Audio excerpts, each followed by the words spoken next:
symbolism didn't want us to see, okay? And what I'm going to do with this is I'm going to tie up the Aaliyah's death with, you know, the 911. I'm going to tie that also up with the Mardi Gras and the Super Bowl. See, and I'm going to show you how they're connected.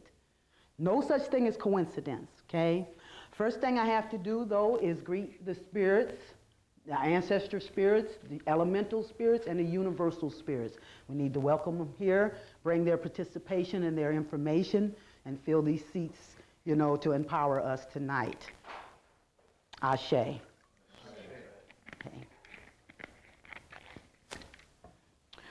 Okay. Of course, I'm Sister MyRa. And first thing I want to do is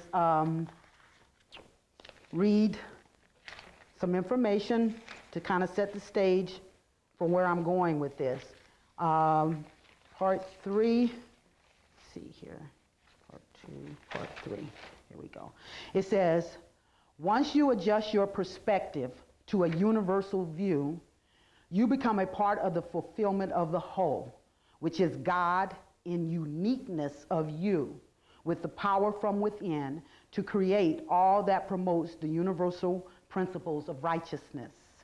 Once we are armed with the tools necessary to tune into your spiritual self or your higher self, who will define those principles for you in a way that is personally you. Trust in the Spirit, for it will take you where you need to go.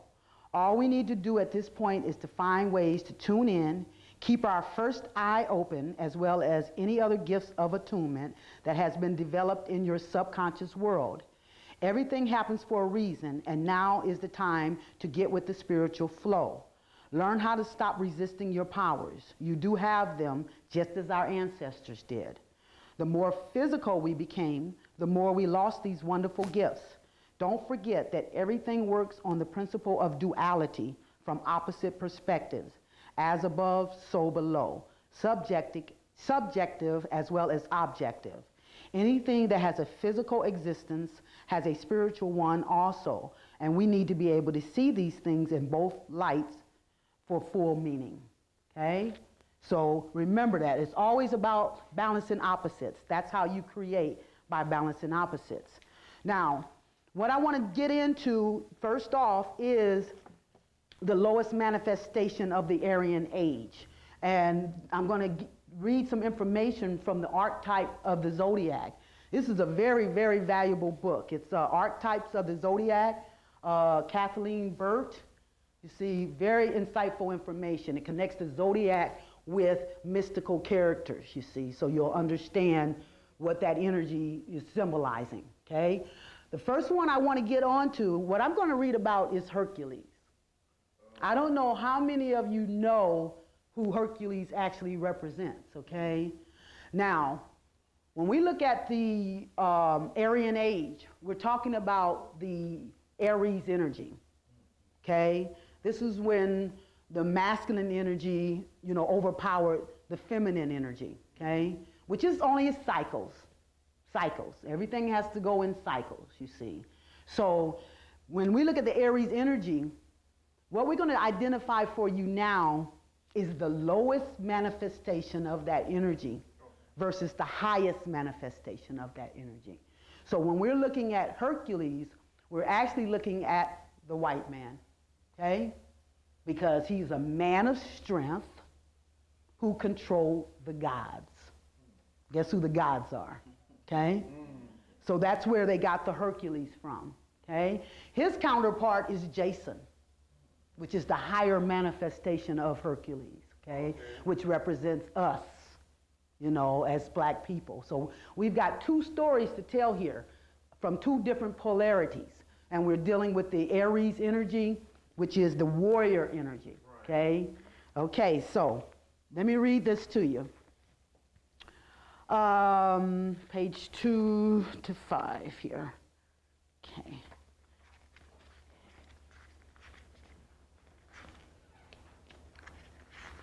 Okay. It says here, the age of Aries brought a dramatic change in symbolism from the lunar or feminine to the solar or masculine. The Aryan age was a period of violent, heroic activity, of feats of daring do. The archetype Aries takes pride at being on earth in the physical form or body. Pride in himself, his creative capacity, his drive to fulfill his desires in the outside world. Let us consider the glyphs for Aries and for Mars. The mundane ruler, Aries, is the ram's horn and the battering ram. Okay? It says the glyphs for Mars is the biological symbol of the male sex. Many people whose Aries energy manifests at the mundane level alone identify with Mars, with the libido and the senses, with the body's drive and instinct. Okay? Now I want to get to I just wanted to set the groundwork on the Aries energy for the age that we moved into when the white man came in control, you see, and is manifesting that energy at the lowest level. Okay? It says, we come now to the myths for Aries. Both are solar, heroic stories about young, naive, independent, supremely confident heroes. In the first story, Hercules learns the importance of tuning in to Hermes or Mercury.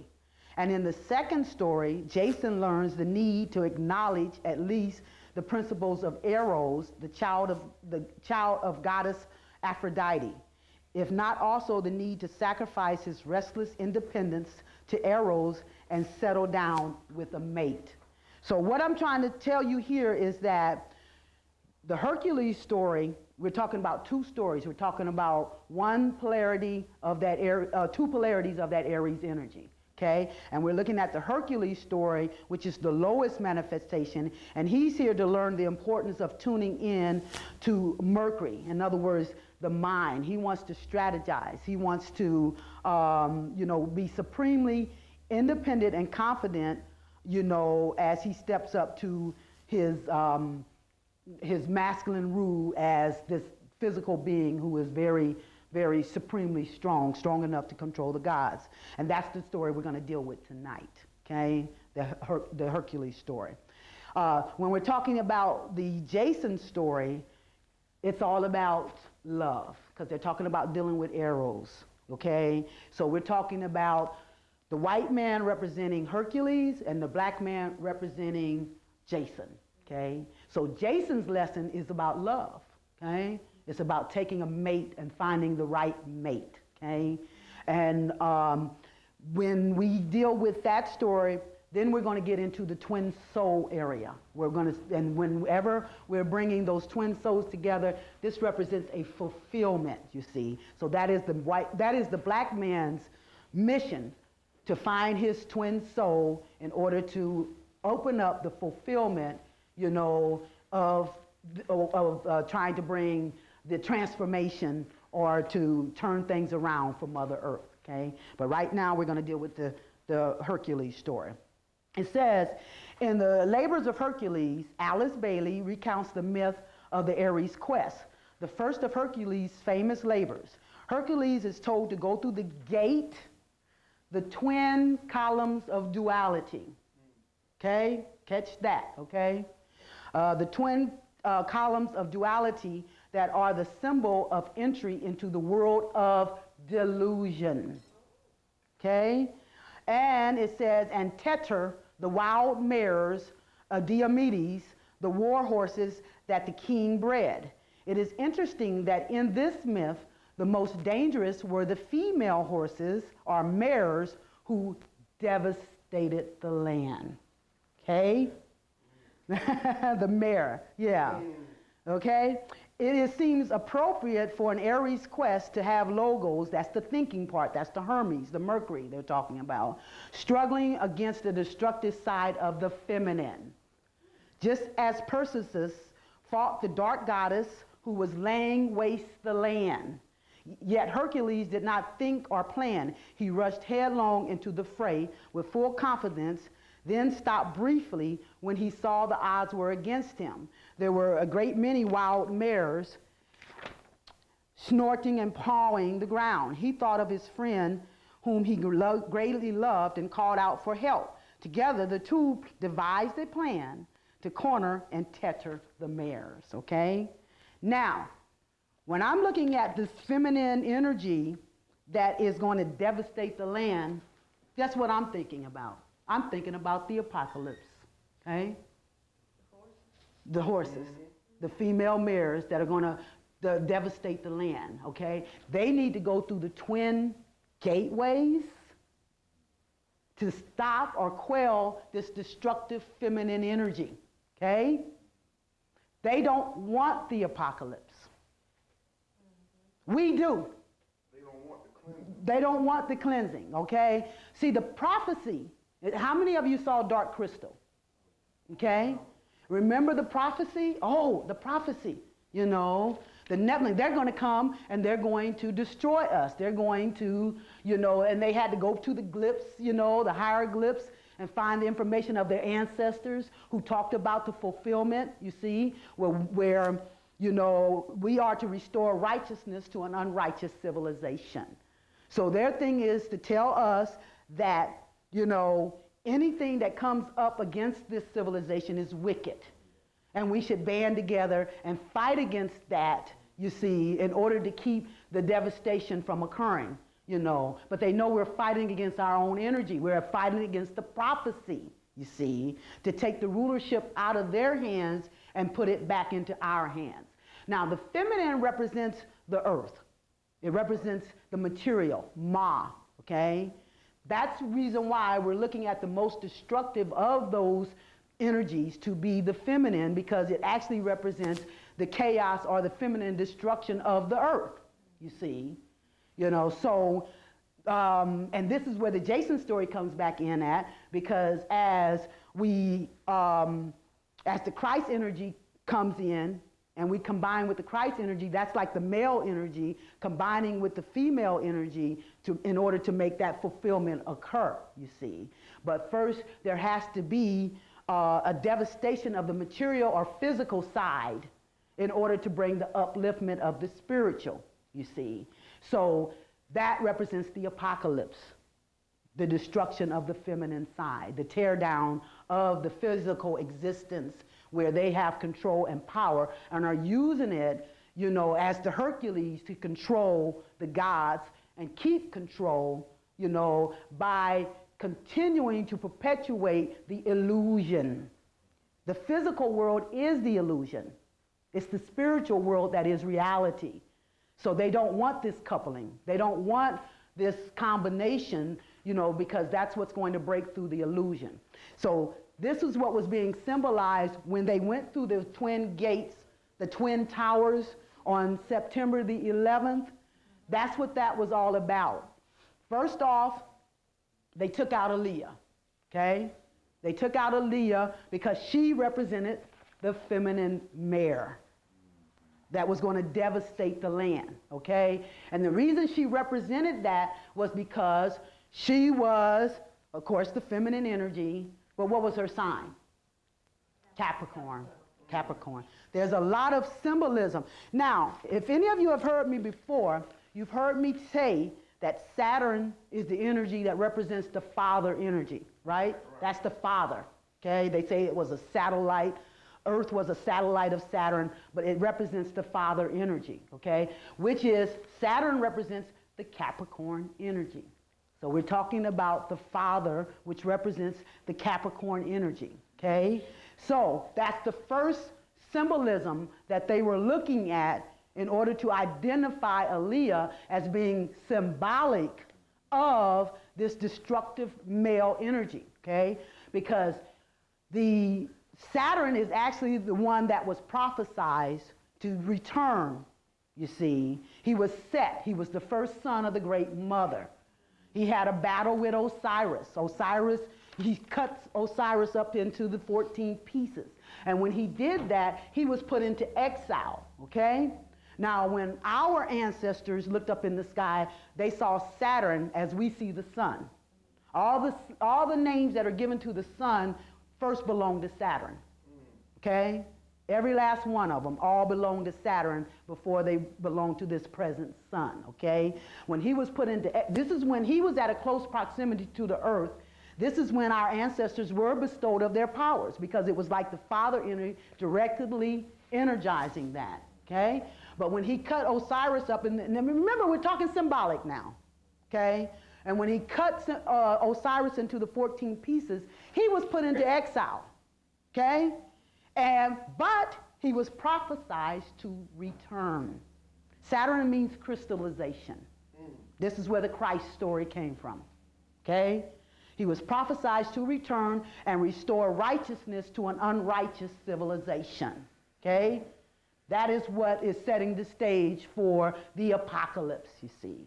That is why they're always putting out movies talking about if anything comes up against this civilization, let's band together and fight against this evil, you know, because they know it's time for this to go in order for a new beginning to occur, for us to take our rulership under that Saturn reign, okay?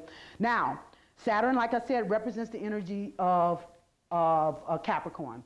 I'm going to give you some reasons why they tabbed Aaliyah as being symbolic of the most destructive mare. For one thing, like I said, it's the Capricorn. Capricorn represents the cardinal energy. The cardinal energy is royalty. Ruler, yeah. And it's she's directly the daughter of Saturn. Since Saturn represents the Capricorn energy and he's the father energy, they tabbed her the daughter of Saturn, or the daughter of, you know, the father, or the daughter of God, okay? See, so she's a cardinal energy of royalty. Her birthday was January the 16th, 1989, which adds up numerology to the number 26, which adds up to 8. 8 is always the number that represents the spirit overcoming the physical, which is the apocalypse, okay? Now, another reason they were fearful, they symbolized her because, yeah, the spirit overcoming the physical. I'm going to read you something else about the Capricorn energy, the reason why they looked at her as symbolizing daughter Earth. Don't tell me I didn't bring that book. Yeah, there it is. There it is. Here it is. Okay, it says here, page 45. I'm just trying to set the stage where you can understand why they were looking at her as being symbolic of that energy. It says the word Capricorn is very intriguing. Research this word with a good dictionary and you will discover some wisdom from the ancients. The zodiac sign of Capricorn, where Christ, the sun, was killed, contains in its clues to its hidden meaning. The word is divided into 2 parts. Capri means goat, and corn means derived and associated with horn.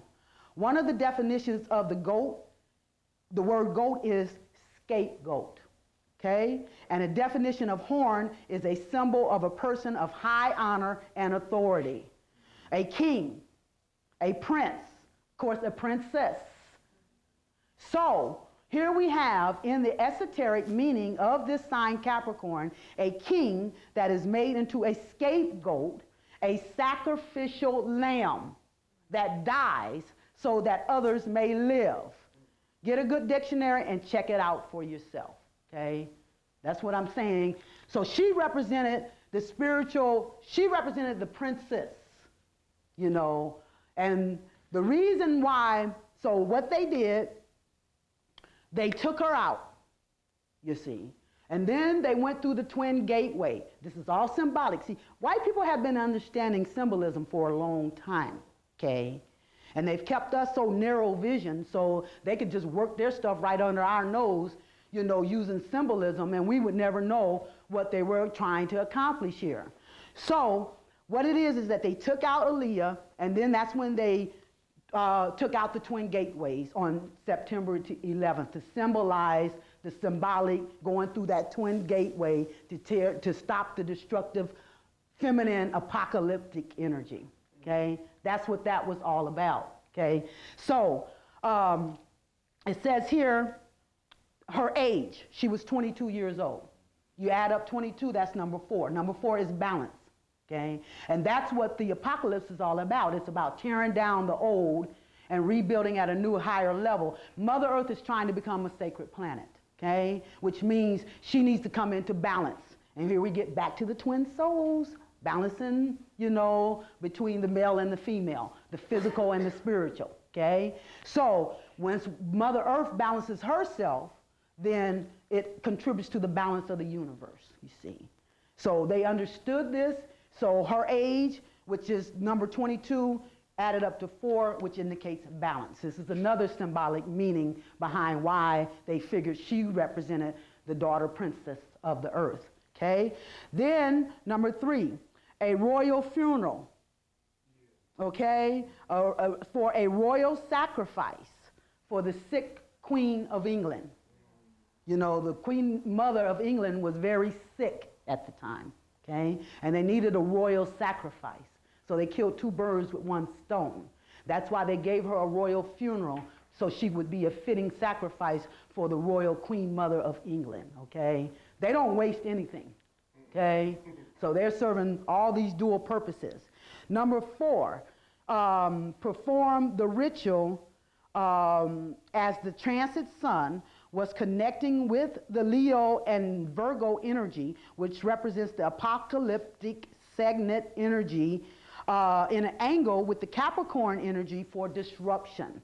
Okay, so what I'm saying here is that when they took her out just as the sun was moving out of Leo into Virgo. Okay?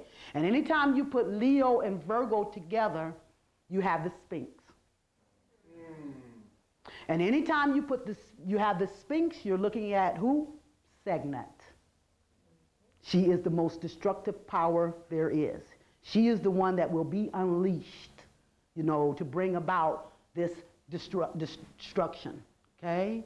Now, the thing is that if you know astrology, you know, they're at an angle. Astrology works through, energies work through angles, okay? You combine, it's either between the modes or the elements that you're getting interaction, okay? Well, the Capricorn energy is at an angle with the Leo energy that causes disruption, okay? So in other words, they took her out during a time, you know, where the energy was very disruptive to the Capricorn energy, okay? So they were looking at all this symbolism. So that is, and the time that they took her out represented the time where we're dealing with the signet energy. Okay, and that is the destructive energy that the Capricorn energy at its angle to that Virgo Leo energy would cause disruption, you see. So that's what was being symbolized there. Also, her name means the most exalted, okay? Now, it says her name means most exalted, and what I want you to look at is I'm not able to write it here, but I want you to look at the spelling. Anybody know how to spell Aaliyah? Yes. A-A-L-I-Y-H. Okay. Now, if you look in the Bible under Alleluia, it's almost the same spelling, you see. And what I'm doing is demonstrating the connection these people made as to who most was symbolic of this royal princess earth energy, okay? And who most, so what it is that, and then what it says Capricorn indicating the daughter earth of Saturn, which is the father of daughter earth, and his prophesied return, okay? What they call themselves is doing is jumping the gun. In other words, they took out his daughter, and then they went through the twin gateways to keep illusion intact so that reality would not manifest itself, which is the spirit, okay? So then the next thing they did was decide, okay, now what we're doing is we're antagonizing God. We're antagonizing him. When they took out his daughter, you know, we're shutting down this apocalypse. We want to hang on to the rulership, okay? So now what we got to do, and this is in the Bible here, as they they come up, they talk about here, let me find it with my magnifying glass. It says, what I want to show you here is how they're going to, I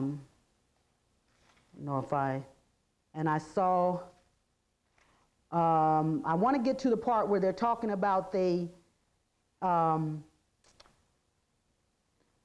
let me see if I can find it right quick. If I can't, I'll just tell you about it. Yeah, this is it. Here it is. It says,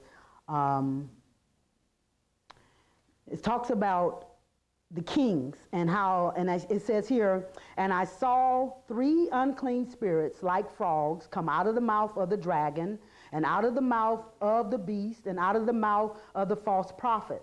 For they are the spirits of devils working miracles which go forth unto the kings of the earth and of the whole world to gather them to the battle of the great day of God Almighty. Okay? It says, behold, let me see. What it is that and the great city was divided. What I'm trying to see here, because one part where they're talking about they gather them in Armageddon land, okay? And what they do is, it's a part in there, I can't find it right now, but they're talking about how they gather their troops and their forces to fight against God when he comes, okay? So that's what they were doing. They were antagonizing the situation so that they could gather their troops and try to fight against God when he came, which is Saturn, which is them antagonizing him by taking out his daughter and trying to shut down the apocalypse. That's what they were looking at. See, they're definitely looking at the Bible and trying to set up, you know, what it is that they're trying to put forth as an illusion, you know, for us to buy into. So what it is that they wanted to gather their forces and try to fight against him as he tried to come up against and avenge his daughter's death. So that's why Aaliyah was picked to symbolize that, you see. She was picked to symbolize the one who would be the most appropriate to symbolize that. It has nothing to do with her on an individual basis. It's more about her, you know, her name, which was the most exalted one, her age, which meant balance, you know, her energy, which is Capricorn, the earth daughter, the daughter of Saturn, or the daughter of Father, and so they could come up and fight against him as he come and tried to avenge, you know, what it is that they had done. Okay? So that's the reason they used Aaliyah for that. Now, moving on to the Super Bowl. Now, first we want to look at the Super Bowl in Atlanta, okay? Because this is when I first started seeing the rituals that they do at the Super Bowl. Now, if you know anything about the Great Mother energy, the triple black energy, it's the Typhon energy, okay?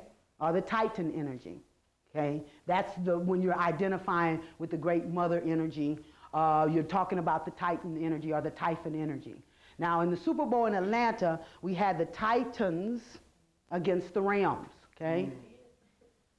The black quarterback was with the Titans, you know, which represented the Typhon energy. By the gods of Olympus. Yes, absolutely. Olympus, which is Zeus, which is their god. Aries. Yes, Aries, getting back to the Aries, which is their god, okay?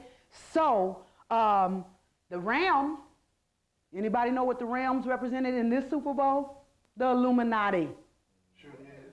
The Illuminati up against the Titans, or the black energy, okay? This was going into the new millennium.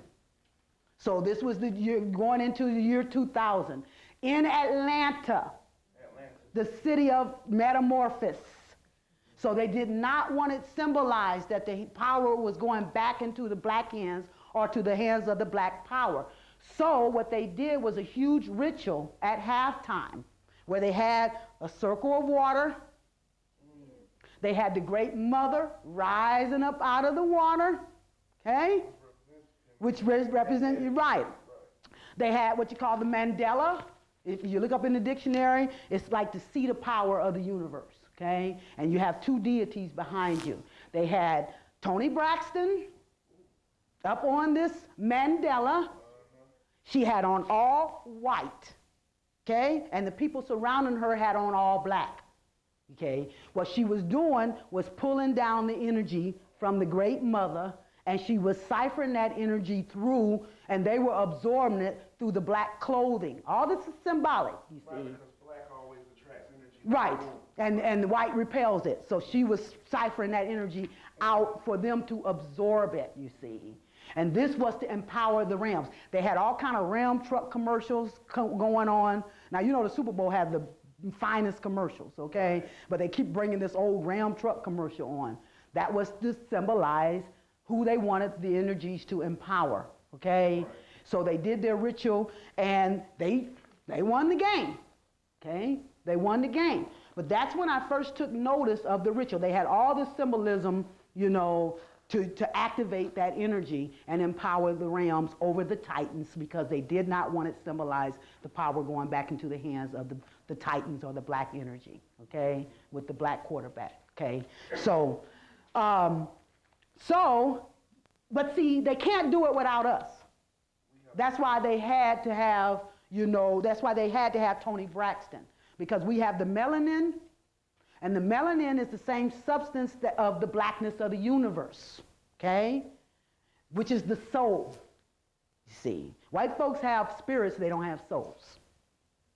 They don't have the souls. They can't reach out into the universe. They don't have the melanin to give them the fluidity to connect up with the universal forces, you see. So they have to use one of us to cipher that energy down from the universe through our melanin, okay? And so that's why they, like the biggest ritual of all is the Olympics. The torch. Yes, the torch, the Olympics, you know, Zeus. They said Zeus would be proud, you see. Who did they use there? Muhammad Ali, you know? So you're gonna notice anytime they're doing their rituals, they got one of us sitting on the top. They never let us on the top any other time. But this time they always got us right on top because they need us. Because it takes the soul to bring in. It takes the soul to bring in that energy. And plus, especially since they were doing an homage to the Great Mother, so they needed a black female to cipher that energy down and throughout, you see, to empower the realms, you see. So that's what that was all about. Now we get to the Super Bowl in New Orleans. 2002, okay. Now, they got the Super Bowl in New Orleans. Lo and behold, there's no such thing as coincidence. So how do we end up in Mardi Gras when the Super Bowl is in New Orleans? Super Bowl has never been that late in the year. Never, right? But all of a sudden, when we're in New Orleans, now all of a sudden, we're going to do this during the Mardi Gras. Well, was Mardi Gras early too? I don't know. All I know is that was it? It was early. Yeah. It wasn't like It wasn't in its usual position. Okay, I hear you. A couple of years ago, before that Super Bowl you were talking about, you used to have to wait 2 weeks before you saw the Super Bowl. Absolutely. All of a sudden, right, I think it's 98 or 99, that's when they changed it to waiting 1 week. 1 week. Go, basically playing the next week. Right. But after what? 9/11? Why? We had to end up having the Super Bowl because what they did, they shut down a week of play in honor of, you know, the 9/11, which lined us right up with Mardi Gras in New Orleans. Okay? And let me tell you something about the Mardi Gras you may not know. It is representative of a ritual. It's the power of the elite to perform on the eve of Mardi Gras, you know, and they put it off. It's known as the Debutante's Ball, okay? And what they do, there was a movie out. Watch this movie called A Murder of Crows. A Murder of Crows. Yes, with, what's his name, Cuba Gooding. Yuck. Cuba Gooding. In the very beginning of this movie, they break it down to you. The Mardi Gras is a ritual for the elite, okay? And these costume parties, what's going on behind closed doors is this huge ritual of the elite. The mask of what is, let me see, I can't read my own writing here. Okay, this marks what they call, you know, in other words, what's going on in the mansions of New Orleans is a costume party, which they tab as the debutante's ball, which actually is a ritual for the elite, okay? So you're combining all of this ritualistic Mardi Gras, Super Bowl, and all of this is in conjunction with, you know, the 9/11 in the first place, you see, as they're trying to shut down this destructive energy, you know, this apocalyptic energy. Also, there was another movie with Tom Cruise dealing with the same type of thing. Eyes wide shut. Yeah, Yes. the same type of ball. Right. And then Mystical had a video Yes. where he was in the same type of ball. Yes, Okay? yes, Yeah. see, And so- all the sisters wore masks. Yes, And absolutely. They showed people like Roy Jones, people with big money that was in the video, like the elite or the people who got the money or supposedly has the power, and they have all these women around in skimpy clothes with Right, the mask on. absolutely. You know, so can't you see, you guys, this was by design.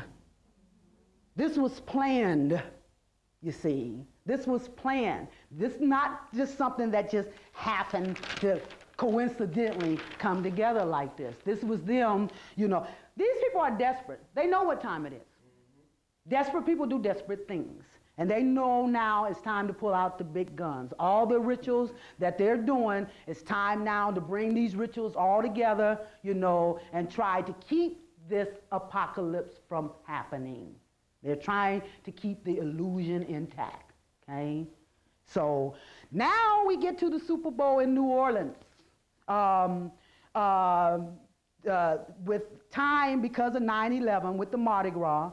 And then now we got the Rams against who? The Patriots. America.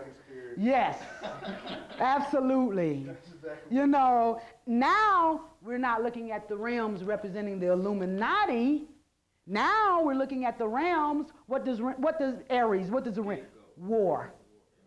War on America with the Patriots, okay? You got a Super Bowl with the warmongers versus America, okay? The slave energy.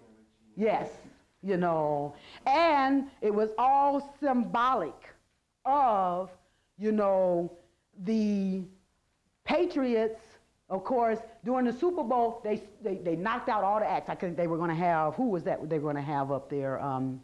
What's the sister's name, the singer?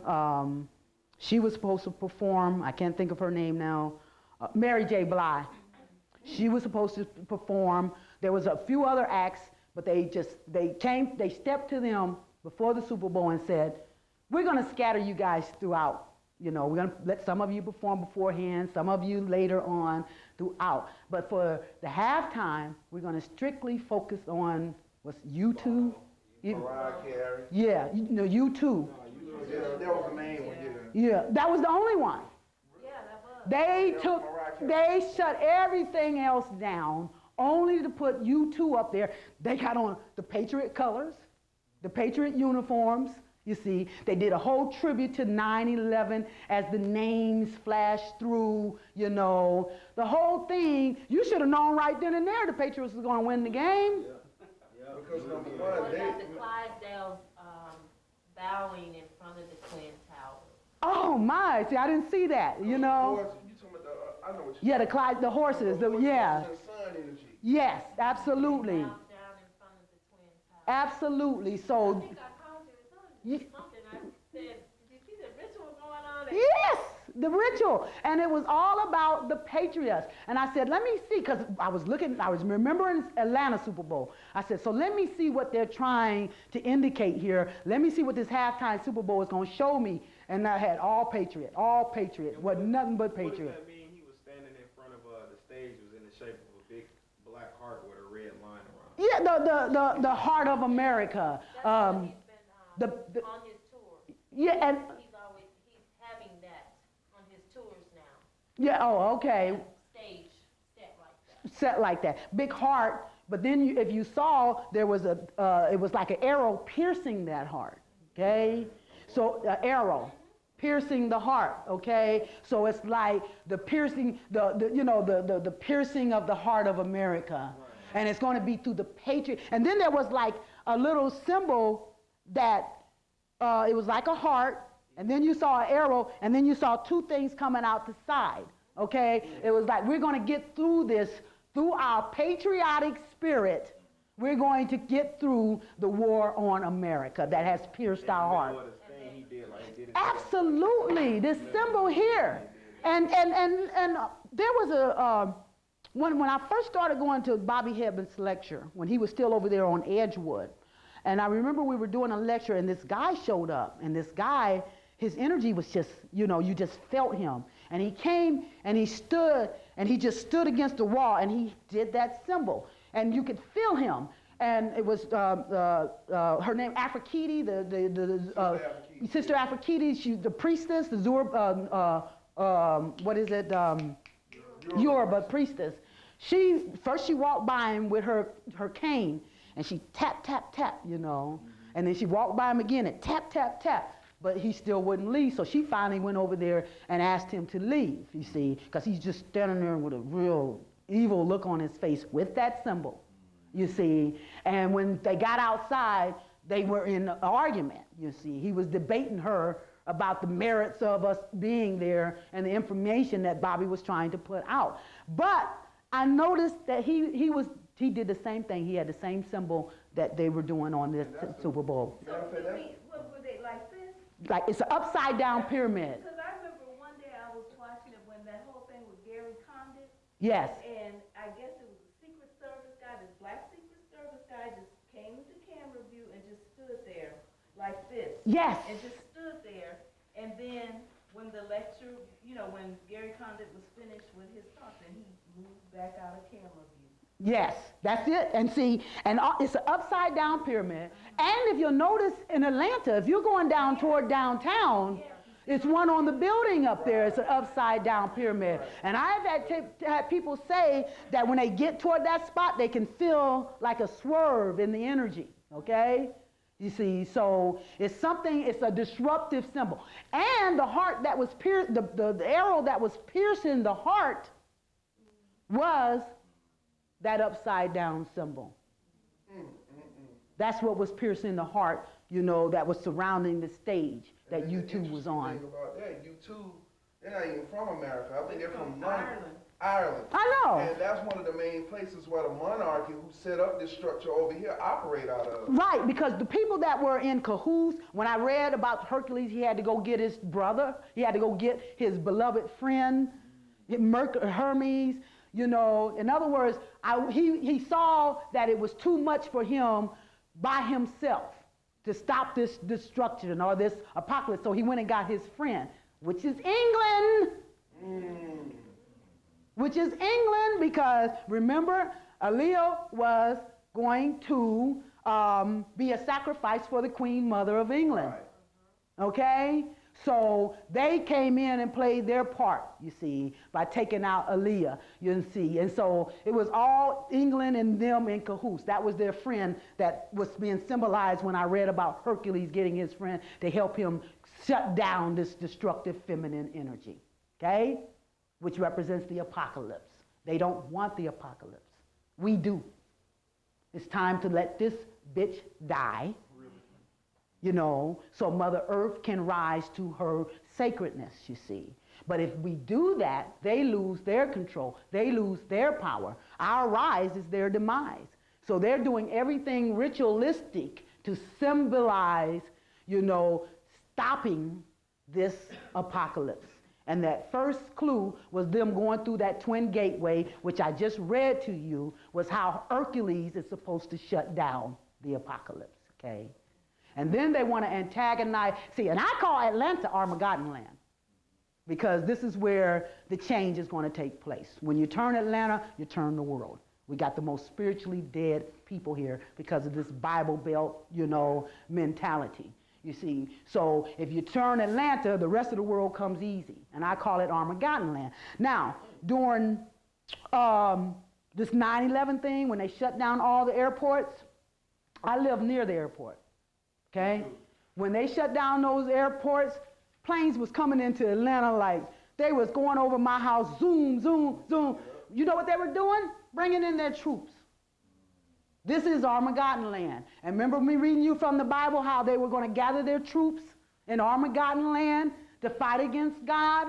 So what they did was they took out the daughter, shut down, went through the Twin Gateway to shut down the apocalypse, and now they're gathering their troops in Armageddon land to fight against God as they figure they have antagonized Saturn to come and avenge his daughter, you see. And so and then I heard it on the news. Oh, we got 30,000 troops at Fort McPherson. Right. We got 20,000 troops at Fort Dobbs. We got so many thousand troops at it's another fort. It was three. Fort Benning, okay? So, and you know they're not telling you, if they're giving you 20,000, that means they got 50,000, right, okay? So they were bringing their troops, and not to mention that Hartsfield is the most busiest airport there is, okay? Well, everybody was talking about, well, Atlanta's going to get hit. Oh, no, they weren't worried about Atlanta getting hit at this time. No, because, you know, they were protecting Hartsfield because this is where they were going to bring their troops in at, you see. This is Armageddon land, you see. This is where they're going to stand up and fight against. And now they got a martyr on the block talking about Alamein, you see. Yeah. You know, it takes a martyr. Yeah, you know, where they gave him life without parole, you know, but it's still a travesty here. But that is another reason. See, Atlanta is very significant. It's the city of metamorphosis. It's Atlantis, the counterpart, you see. This is one of the reasons why it is such an important and strategic spot here, you see. So that's what that was all about. Now, let's see, part 2. See. It says the earth is in the final throes of regenerative transformation, okay? It's a process where the earth comes in conformity with the laws of the universe, which are the laws of righteousness. Mother Earth, from our physical perspective, is actually daughter Earth in the universal scheme of things, and is in the alchemical process of becoming a sacred planet. As our mother, we are the individual physical manifestation of this process of physical transformation into spiritual beings. Mother Earth is the planetary demonstration of a universal process. To become sacred, she must become full and whole, demonstrating the laws of righteousness as exhibited by qualities of each of the signs of the zodiac. Only until all of these principles are enacted can this process be complete. Leaving out just one principle would not be whole or complete and cannot reside within the sacredness of the universe. Mother Earth in her physical energy flow is going up against the grain of the universal spiritual flow and thereby creating a degradation or a breakdown or falling away of those things that must be purged to reverse this energy motion. And in order to accomplish this reversal or transformation, a crucifixion process signaled by the fixed cross of August the 11th is unfolding.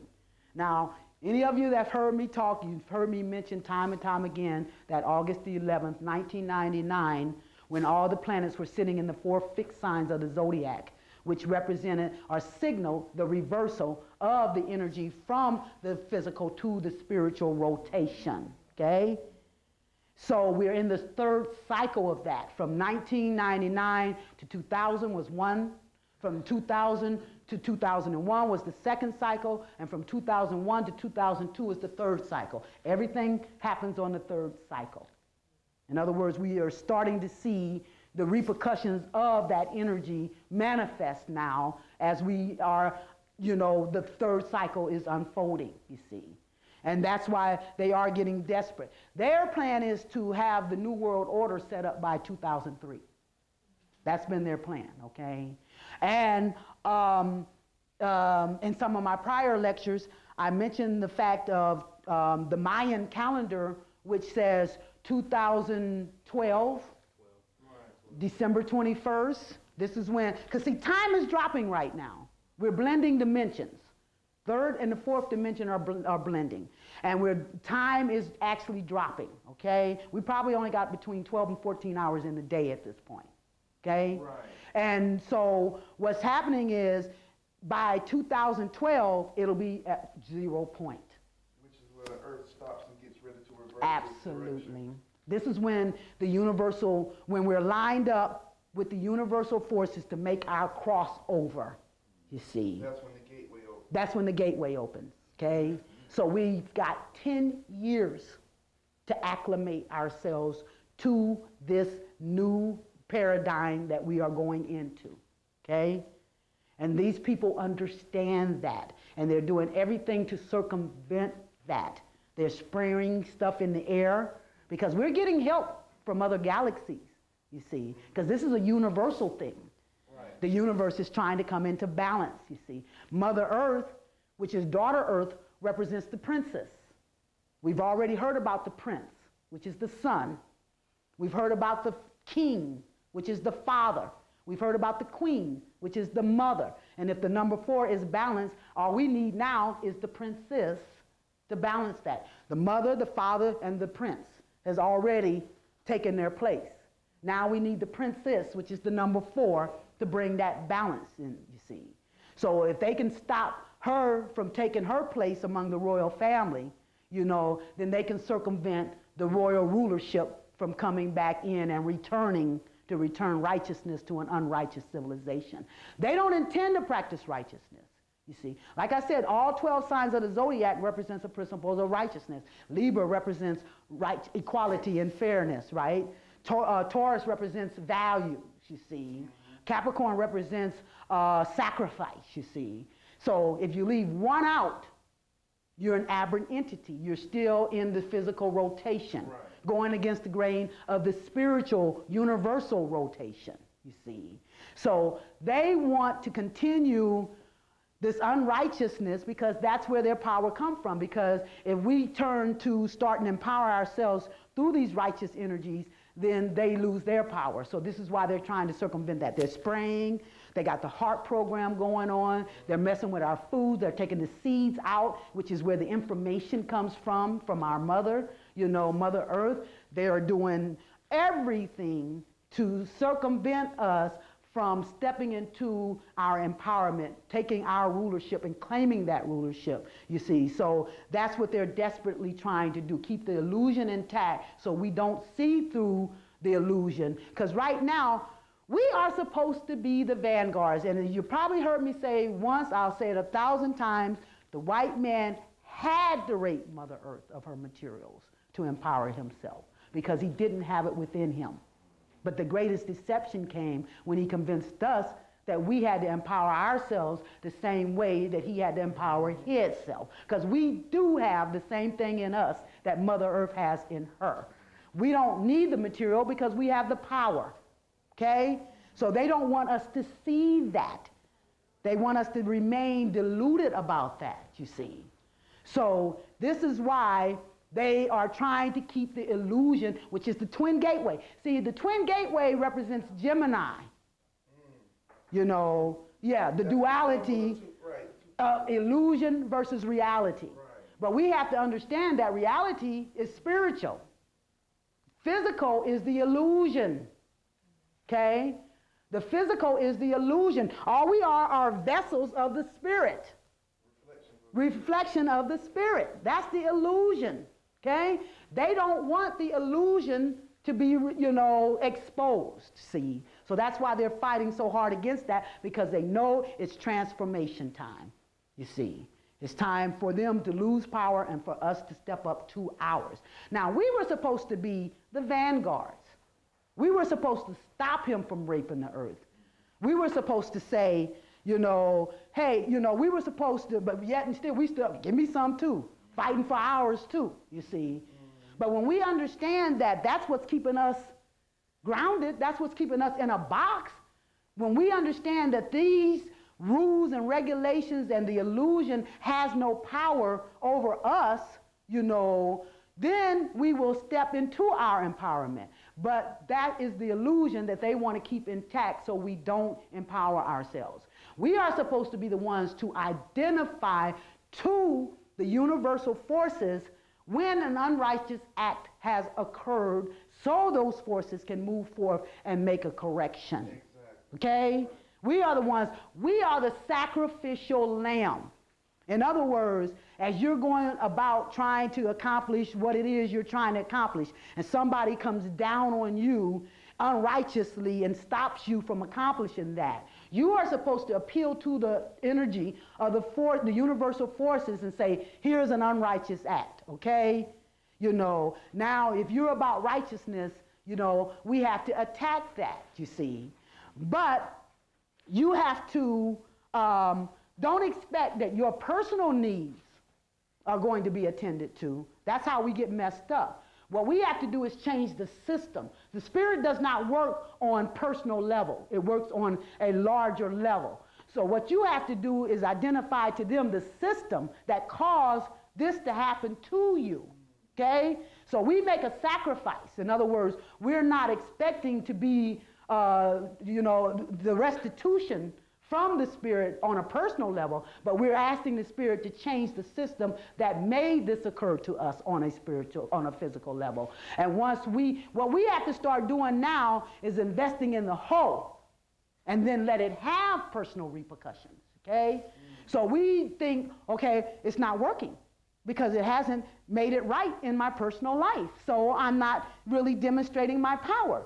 But what it's going to do is identify the system that caused that, and that's where the change is going to occur, okay? But we have the power to activate. We are supposed to be the ones bringing on the apocalypse. Because every time one of us get righteously indignant, this is what identifies to the universe where to go in and make that correction at. So we are supposed to be the ones, when we get righteously, if enough of us got upset about some horrendous thing happening in Houston, Texas, then next thing you know, we see a flood, a tornado. Why do you think that happens? We've activated that energy to do that, okay? Our power works through nature. It works through the elements. It works through the water, the fire, the earth, and the air. So, you know, so we can bring up an earthquake if it's an earthy thing. You know, we can bring up a tornado if it's an air thing or a mental thing. We can bring up, you know, the heat waves, you know, if it's passions that's under attack. We can bring forth the, what did I leave out? The air, fire, earth, water, the floods. You know, the rains, the torrid rains. That's our energy that can activate these things to happen when we identify the unrighteousness of what is occurring, you see. The universal forces, which is about righteousness. In other words, you're saying, okay, universe, if you're about righteousness, and for us to become a sacred planet, we have to restore righteousness. That means we can identify to the universal forces the unrighteousness, and it should move forth and attack that area. We want the apocalypse, you guys. Stop propping this up. We're propping up the illusion. We're keeping ourselves in oppression, because as soon as we break the material bondage that liberates us, you see, a lot of us are afraid to make that step because we're still hanging on to the limitations that the physical world has programmed in us that makes us think we're subjected to that. We got to come out of this victim type mentality because we're the most powerful beings of the universe. But if we don't claim that power, then, you know, we are going to be victimized. And like I said, anyone who can define what you believe defines what you create. And that's why they've gone through such elaborate, you know, rituals to symbolize that. That's why the Super Bowl in Atlanta, where they didn't want it, symbolized the power going into the black hands. They don't want us to see that. They don't want us to recognize that, you see, that we do have the power. That's why they give us the definition of nigger as the lowest of the low. And when you look in the dictionary under N-E-G-U-S, you'll see that it's the highest, the king of kings, you see, that it's the sovereign of Ethiopia, you see, because if you hear that word and you think king of king, then that's the reality you're going to create. But if you think lowest of the low, then that's the reality you're going to create for yourself also. So that's why they have always programmed us to think that we are victims, because they don't want us to see the power. Everything happens in duality, opposites. So if they're the material kings and we're the spiritual kings, you see, then, and if we're moving now into a spiritual rotation, you see, guess who's gaining power and guess who's losing power, you see. But we are still caught up in the proverbial material carrot. This is a world of distraction. It's to distract you from what you should be looking at so that you can open up to your power and help heal Mother Earth. That should be our sole role at this time, to find ways to heal Mother Earth. Because as we heal Mother Earth, we heal the universe, and then we blossom into the full power and the full godhood of our power, you see. So that's what they want us want to distract us from. In conclusion, it says the part 4, okay? Okay. It says here, just back here, I'm trying to find, now what part did I want to read here? Okay, well, here I just have the 12 principles of righteousness. That's the one. Oh, no wonder, it's not the one. Part 2, part 3, and I need part 4. Here we go. It says here, I got just 4 points I want to make in conclusion.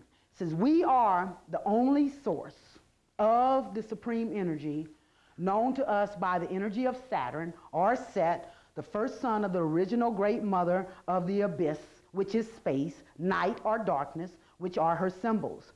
And a superabundance of darkness, metaphysically, is light. Okay? Darkness adopted illumination in order to make itself visible. Okay? So the power comes from the dark. Okay? The light only manifests the power of the dark. Okay, things have been reversed. Set, or Saturn, lost his reign when at the advent of the solar or Aryan or Olympic versus Typhon period, the worship of the fatherhood in heaven became established. Then time was reckoned by the sun instead of as formerly by the stars and the moon. This was demonstrated physically or materially as our ancestors lost their reign. Okay? In other words, when we went into the Aryan or the solar reign, you know, we came out of the reign of the great mother, you know, which is the blackness, the universal blackness, which is the melanin power, you see. So that's when things reversed, and now it's time to reverse it back, okay? Through the study of our ancestral burial tombs, the Olympian god Zeus, or Jesus, Jesus and Jesus, they're the same thing, of light was elevated by the people of deception as a means of mass manipulation and oppression by diversion, while they pimp our energy for their own empowerment and advancement. Okay?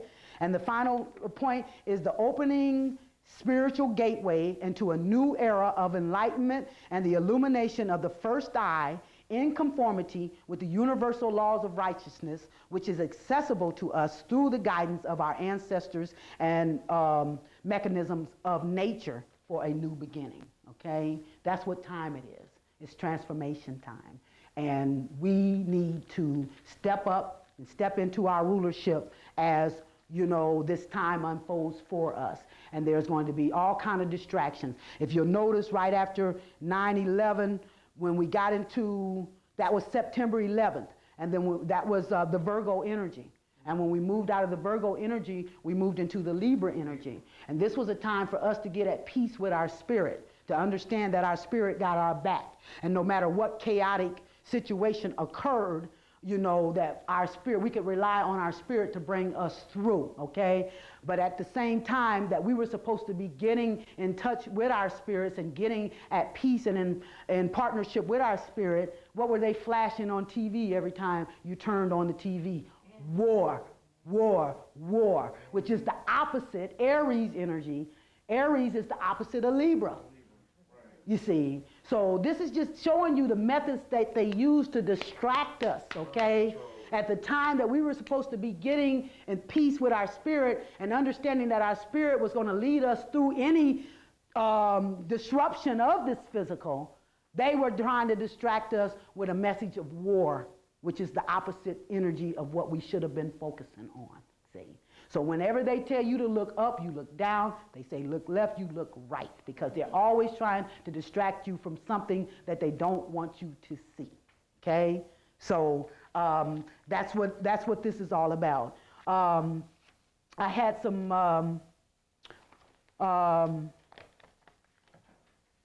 more information. What I wanted to also get in right quickly was to talk about the issue with the crematorium, okay?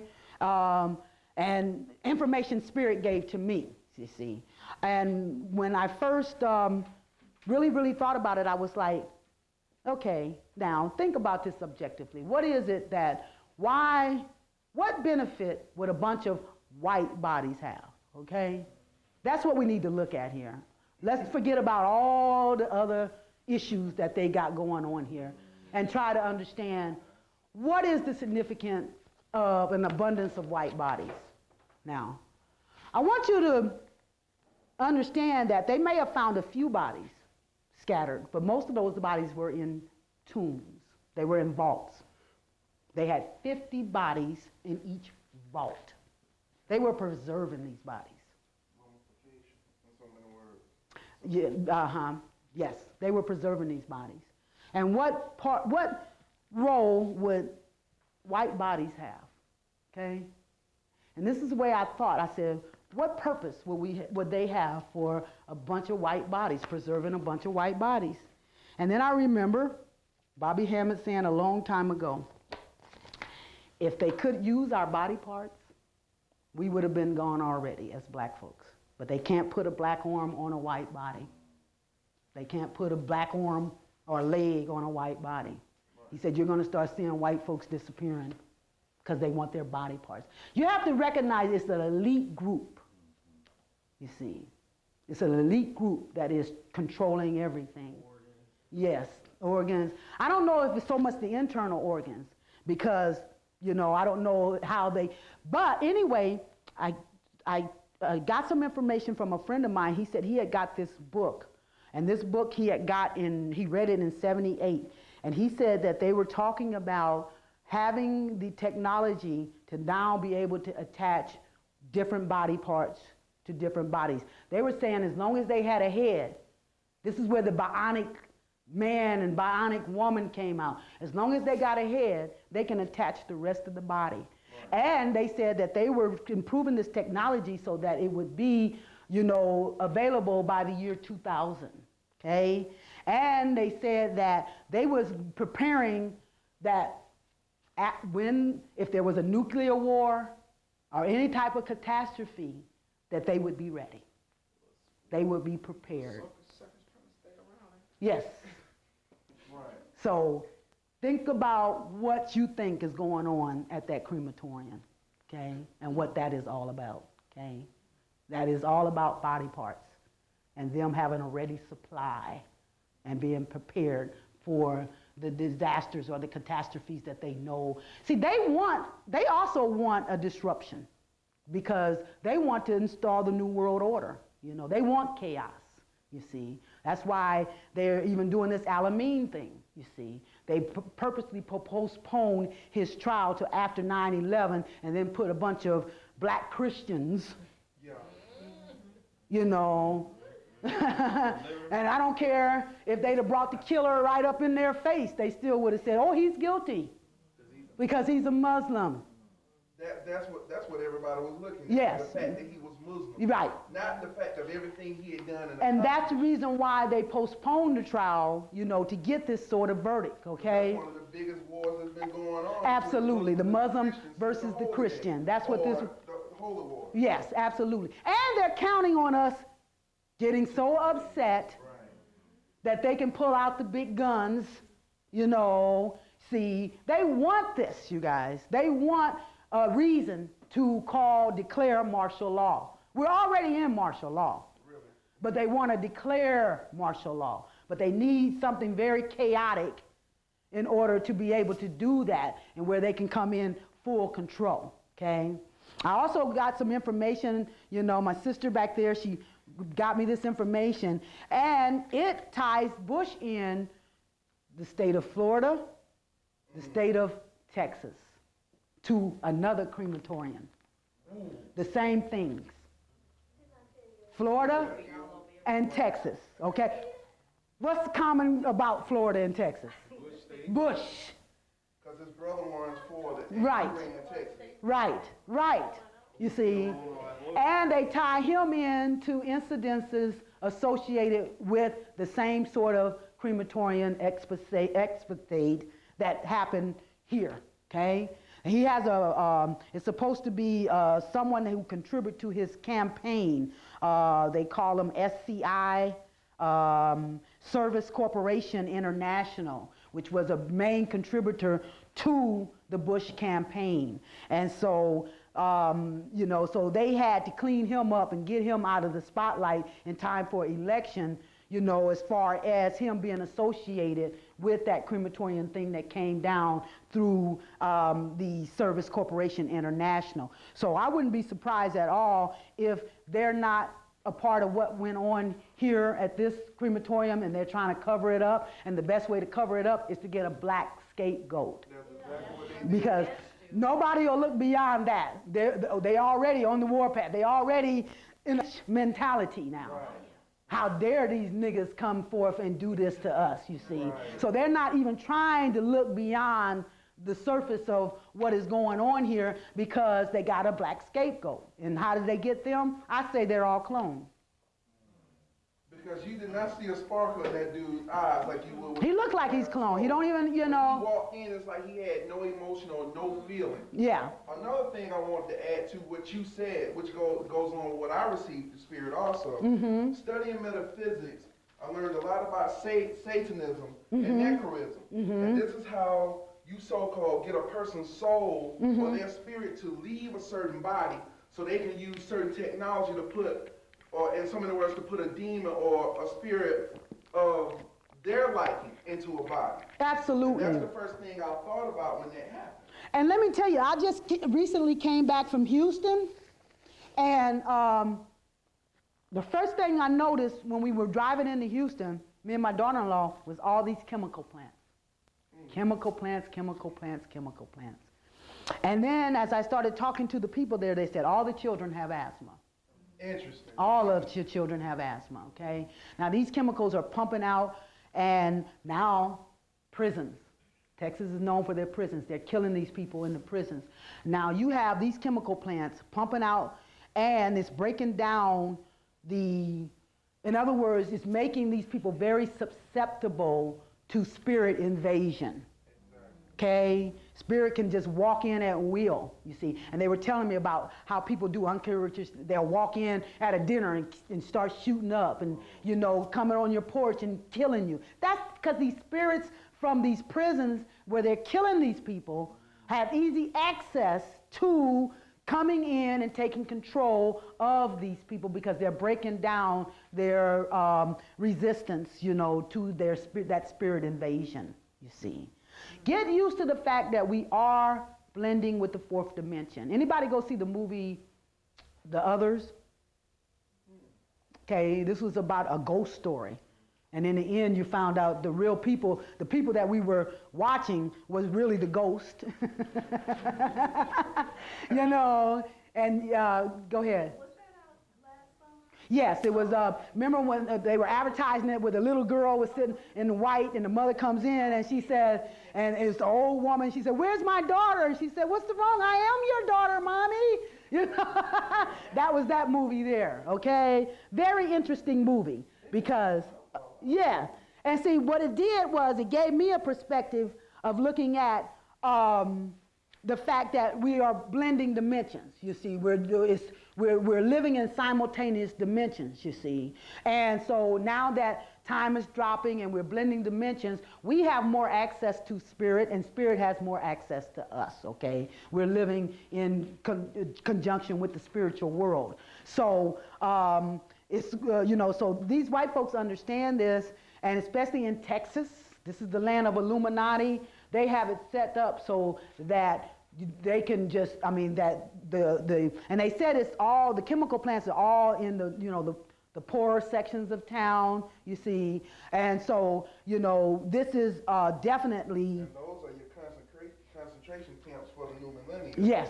And also the chemical plants that I'm told are ran by the same people who supplied the gas chambers during World War II when Hitler was in control. Because another thing to remember is that Bush's family is not from America. They're originally from Germany. They're neo-Nazi. Matter of fact, his grandfather was one of the people who helped to set up the Federal Reserve Bank. Right. So they had their hand in the money. Yes. And then also, his great-grandfather was a part of the SS. Yes. And he he's trained Hitler. And when they talk about the skull and crossbones, That's the main. that's the with the secret society, the Illuminati. Right. We're getting back to that, and that's where he has to lay in the coffin. Right. They based a comic book character on that, the Red Skull, who was Captain America. Fighting against Captain America. Absolutely. See, the truth is in the mythology. It's in the comic books. It's even in the movies. But they want us to look at it as fantasy. You see, we should be taking it seriously. because Yes. a lot of the technology, like another thing dealing with, let's say, for instance, a UFO. Yes. Now, you notice the UFO scare didn't increase until after 1947, the Roswell incident. Right. Also, at the same time that happened, that was Project Paperclip, which helped to sneak out all the different Nazi scientists and bring them over here to North and South America. This includes everybody, because that's where the main places where they were discovering the different mind control methods. Yes. The UFOs we're probably seeing today are not real. Right. They're created here on Earth. Right. Because, matter of fact, the Nazis had Foo Fighters. Right. That looked like UFOs. Right. That could drop bombs and Right. shoot them out just like that. Right. Because, see, our ancestors, and we're the original, we're the ones, we're the only creative force, okay? They cannot create, they cannot, we are the one that create. And see, our ancestors didn't need technology. They didn't need spaceships. We're energy beings, we're light beings. Anybody come telling you to step into a ship, you better tell them to step off, because we have the capacity of just blinking here, blinking there, okay? We don't need spaceships and technology. So anything that is not of us, is something mighty screwy going on here, okay? We don't need spaceships. Our ancestors abandoned technology, okay? They abandoned it, you see. Yeah, the main reasons why they didn't want to deal with it. Right, because they abandoned it. It was limiting. Not saying they couldn't do it. Right. They could do it because they abandoned they it. even discovering that the pyramids weren't tombs, as they've told everybody. They were energy Generators. They're nothing but energy points, you see. Right. And so power, how to access power. Our ancestors knew how to access power, okay? And this is what they did. They, especially us here in America, the first thing they did was to conquer us, because it was more of us here than we know. There was fewer came from Africa than we realized, okay? We were already here with the tombs. See, because South and North America was actually a part of South and North Africa at one time. Okay? So the people that were here already were still of the same. They found just as many tombs and pyramids here, more so than they found over there, you see. So what they did, they came in, they conquered us as a people, okay? Then they studied us for this power, because this is the Moors. And the Moors believe they live by astrology. Theirs is a cosmic constitution, all about power, okay? So they studied us as Moors, learned about the power. It was a Moor that designed Washington, D.C. as a PowerPoint center. Energy, So they studied us, and then they put us into slavery.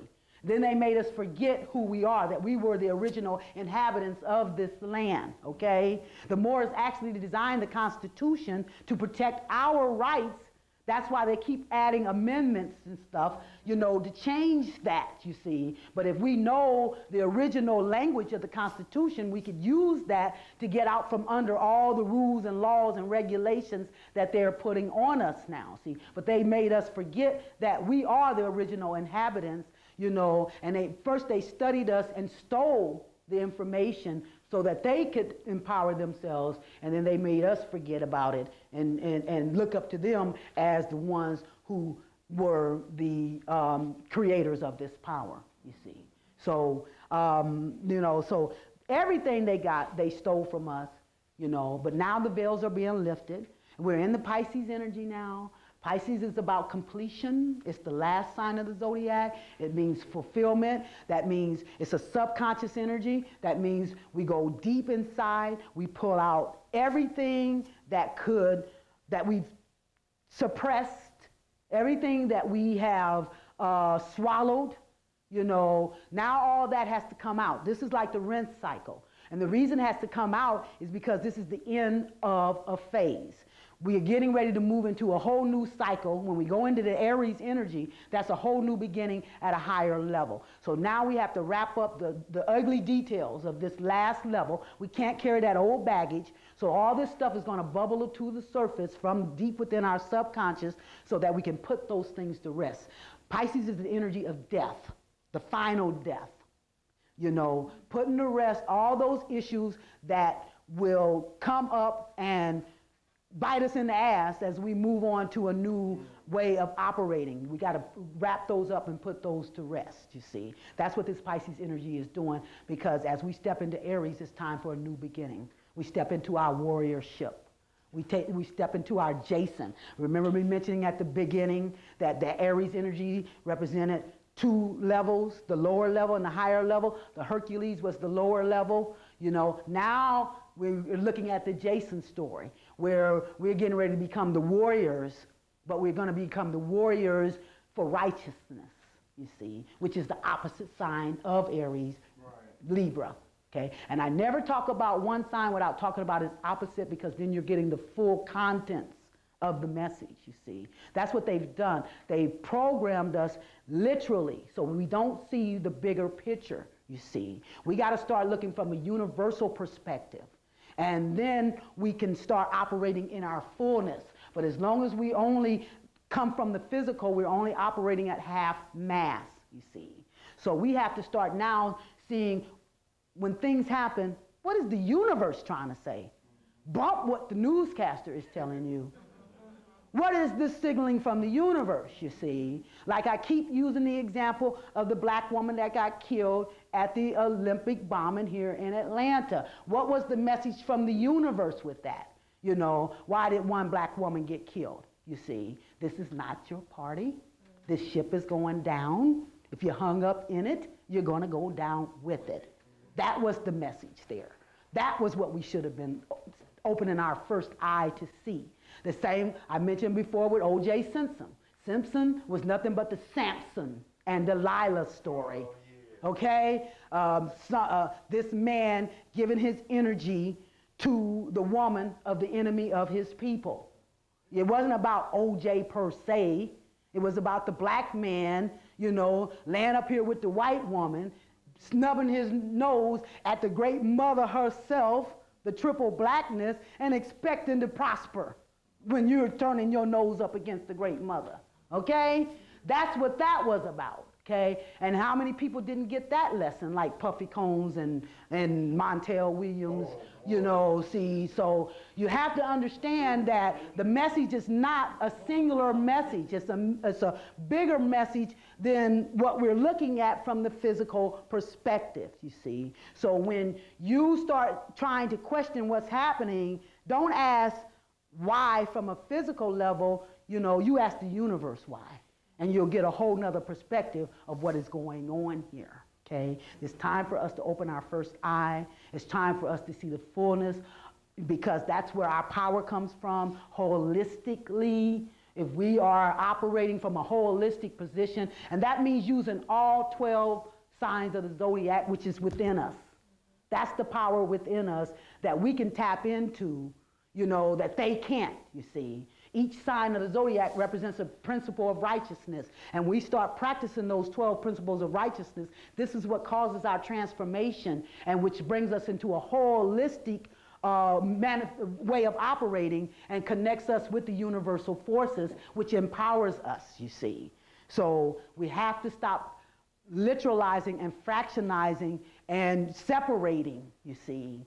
You know, only until we operate from a wholeness can we empower ourselves. Spirit does not work on a personal physical level. It has to be undergoing it has to be taking care of a problem which represents the wholeness of the problem, you see. And in order for us to attack that, we have to see it from a holistic point of view, and then we can instruct the energies or the universe on how, you know, or what needs to be accomplished or what needs to be solved, you see. But we are the ones that have to identify that, and that's through our righteous indignation. That's the reason why they try to keep us pacified. Don't get upset about that, you know, because the minute we do get righteously indignant, that's when we are empowering the spirits, you see, to move forth and make that correction from, you know, the universal laws. In other words, we're coming up under the universal laws, you see. Whenever we are operating under the righteous principles, we're coming under the laws of the universe. That's how come we can activate that power when we come up under that power, you see. But they have given us a reversed or an opposite reality, you see, and we have to now reverse that and know our power, okay? We're moving into that Aquarian age where it's about I know. We're coming out of the Piscean age, which is about I believe. It's no longer enough to believe. You have to know who you are. You have to step up to that rulership as rulers, you see, else the spirit is not going to respond. And if you're going to say, activate this, take care of that, and then look back to see if it's happening, yeah, you got to just step out. When I tell people to do their rituals, I tell them, when you step out of that circle, you leave it with the spirits. You don't think about it no more. You don't worry about it no more. You step out with the full knowledge or knowing that whatever you set those spirits loose to accomplish, then they will actually accomplish it. But look at a higher level than your own personal level. A lot of times we get what we ask for, but we don't get it, if you know what I mean. Okay? So start looking holistic. Start looking at the bigger picture, okay? You know, and you will start seeing things from a universal perspective, and that's when you will empower yourself to control or to rule these energies. We are the universal rulers. Know that and operate under that, and that is what's going to heal the earth. That's what's going to cause the transformation. That's what's going to connect us with the universal forces and balance the universe, okay? Next week, I'll give you the story of Jason. Not next week, next month. The first Wednesday of the month, I'll give you the story of Jason, our role in all of this at this point, you see. So hopefully, I've given you some information that will get you in touch with your spirit, which will also get you in touch with your power. You know, start operating under that power, start knowing who you are, and stop falling for the illusion. Stop falling for the delusion. See, first they put forth the illusion, and then we start deluding ourselves, you see. So we got to come up out of that. But the only way to do it is to follow your own spirit. Don't look for a leader outside yourself. It's only the one inside of you that's going to give you your own unique path and guidance, okay? So please come back and get the other half of the story next month, the first Wednesday of the month at 7:30, because we're going to be breaking down some stuff. We're not going to, this is a crucial time. And it's not time for us to have our heads in the sand. It's time for us to know what's going on in order to identify our role, you know, and how we participate in turning things around. So thank you for coming out. I appreciate you being here, you know, and I love giving out this information. Thank you. Thank you.